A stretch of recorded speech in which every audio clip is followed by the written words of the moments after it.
All right, class, in this video, we want to look at angle relationships and triangles. And what's important right at the beginning is, number one, you can see it. I've got it all bubbled out and written for you. It is absolutely imperative. It is so important that you lock in your brain that the sum of the interior angles of every triangle that exists adds up to 180 degrees. So if this were an equilateral triangle and we had 60 degrees here, 60 here, and 60 here, 60 times 3 is 180. If we had a 30, 60, 90, they would all add up to 180. And so it doesn't matter. That's a rule. You know that. And so you have to know that to be able to solve these triangles. And I also want you to stop and just think about, if we look at XY, this is technically a line segment. That means it has a definite beginning and a definite end. And we could write that as line segment XY. This side, we could write that as line segment YZ. And the bottom side would be the line segment XZ, if I write that correctly. Okay, and so we're looking at interior angles. These are all going to add up to 180.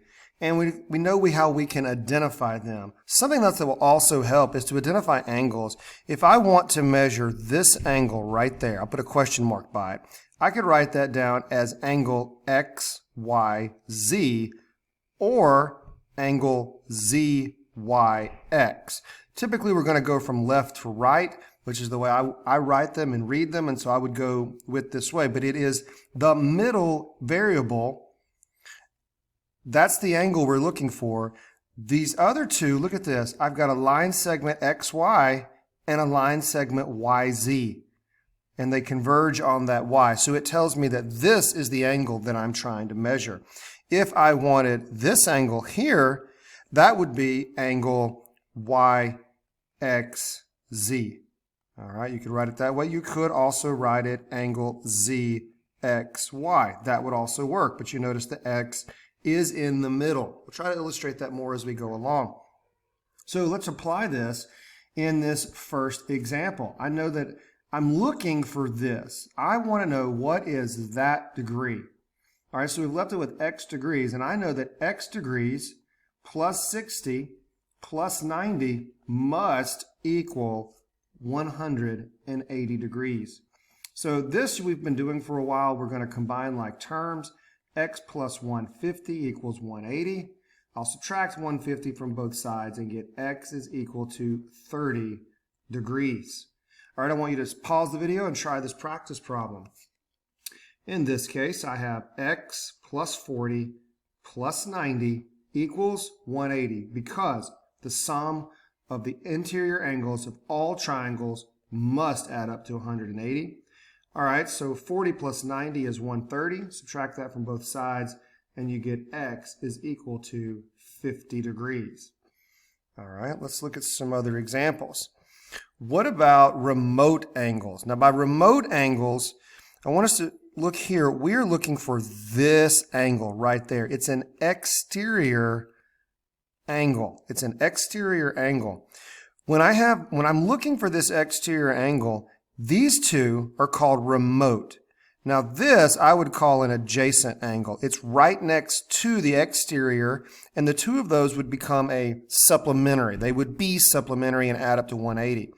So the remote angles are the two that are kind of spread out by distance. They're on the opposite side of the triangle. And I know that when I add the two remote angles, that's going to be equal to, 115 degrees. That is this angle right there. That's 115 degrees. Now, how else could we prove this? We would know that, let's just say the measure of angle C plus 55 plus 60 must equal 180. So angle C is going to equal to 55 and 60. That's 115. Subtract that from 180. I believe that is going to be 65 degrees. But that's not this exterior angle. That's this angle. The interior angle is 65. All right? So then we would have to subtract it from 180. And what happens? It puts us right back at 115 degrees. So the remote angle theorem, if you want to call it that, can be extremely helpful. But if you don't remember that, always go back to how we proved that. The sum of the interior angles of any triangle adds up to 180 degrees. Go ahead and pause the video and try the practice problem. So in this case, we know we're going to have 25 plus 70 is equal to 95 degrees. And that is this angle. It is 95 degrees. Now let's just check that. 180 minus 95. All right, what's that going to be? All right, so we're going to have 85 degrees. But that's the interior angle. That's this one. That's 85 degrees there. So 85 plus 95, that should give us 180 degrees, which it does. So it checks out right. All right, let's look at another example. Now, these can get a little more complicated. We've got two triangles that are kind of connected at point C, but you'll notice these red arrows. That means line segment DE and line segment AB are parallel. And you'll notice also that they give us 42 degrees, but then we have degrees, these angles measured with X's, and this one with the Y. And so we're asking ourselves, what is the measure of CDE? So here's C, D, E. So this is the angle we're looking for. And 3y degrees is not sufficient. We actually want a degree measure. So let's just start there. We know we want that angle. Now, how in the world do we go about solving that? Okay, on these I want to show you a little trick. And sometimes it's helpful to extend these parallel lines a little bit and then extend this line segment AE, because line AE, when you do that, you can see that it's a transversal. And then you can go back to your rules. If it's a transversal, that means 42 degrees is equal right here. That's also 42 degrees. Well, how do we know that? Corresponding angles or corresponding parts of these are congruent. And so they both occupy this same little upper right quadrant 1 location. These are parallel AB, and let's see, AB and DE are parallel. So that's how we can do that. We also know something else. Now we know that 2y degrees and 42 are vertical angles, and we know that vertical angles are congruent. So I can set 2y equal to 42, divide both sides by 2, and get y is equal to 21 degrees. Or let's just say that y is equal to the number 21. Well, that means I know that this interior angle, vertical angles are congruent. I really don't have to do this math just yet, but I can, okay? There's a couple of, it's good that we did, because when I put 21 back in for y, I get 42. But you'll notice that this angle, CDE, is 3y. With this number here, I can substitute, and let's say it this way, the measure of angle CDE is equal to 3 times 21, which is 63 degrees. So the answer to this question is 63 degrees, and I solved that by creating the transversals and seeing the parallel lines and just using my classifications from the previous video. Now, the other angle that they've asked us to solve for is BCE. And so BCE is going to start there at B, go to C, and go all the way to E. So it is this angle that they are looking for, BCE. And we know that it's 3x minus 21 degrees. So one thing that would be helpful here is to, we need to know what x is. Let's think about the ways we could solve that.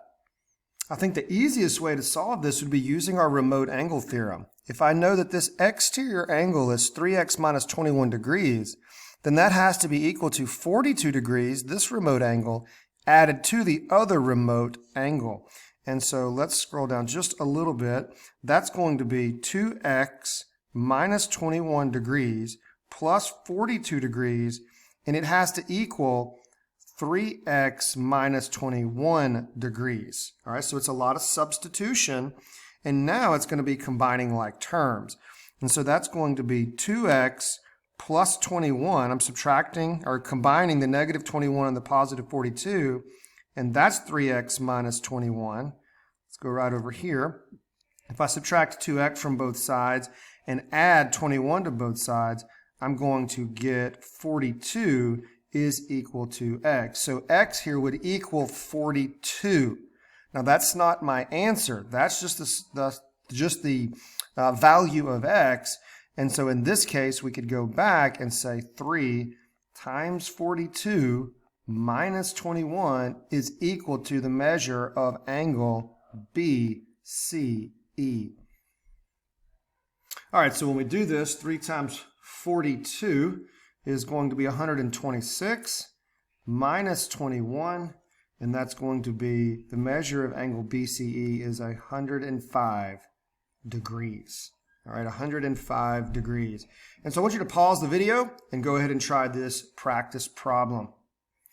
All right, now that you've done that, I'm going to erase just a little bit here so that we have a little bit of room to write, and let's try to solve this one. We're looking for the measure of angle CAB, so that's starting at C, going up to A, and going down to B. So it's this angle right there that I'm looking for. And let's see, if we know that this is 103 degrees, we know this is going to be 77 degrees. All right, that could help us. If we know that's 7x plus 3, then we know this would also be 7x plus 3. So one way to do this would be 3x minus 10 plus 77 plus 7x plus 3 is equal to 180 degrees. That's one way to solve this. We're going to combine like terms and get 10x equals, or excuse me, plus 70 equals 180. We're going to subtract 70 from both sides and get 10x equals 110.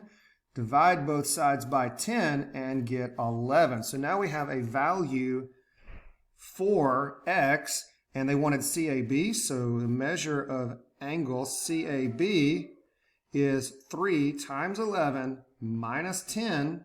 All right, so 3 times 11 is 33, minus 10 is 23 degrees. So the measure of that angle is 23 degrees. The other one they wanted was ACB, which is going to be this angle right there, ACB. And so in that case, the measure of angle ACB, we already know that that's going to be, because the vertical angles are congruent, is 7 times 11 plus 3. So that's 77 plus 3, or 80 degrees. All right. All right, you can always plug that back into your triangles and add up 77, 23, and 80 and demonstrate that you are correct. Hey guys, this is building on a lot of the stuff we've been doing throughout the school year. And so please don't be overwhelmed by it. I know there's a lot of substitution. You're really having to begin thinking algebraically. So don't give up on it. Just keep working hard, keep doing these practice problems.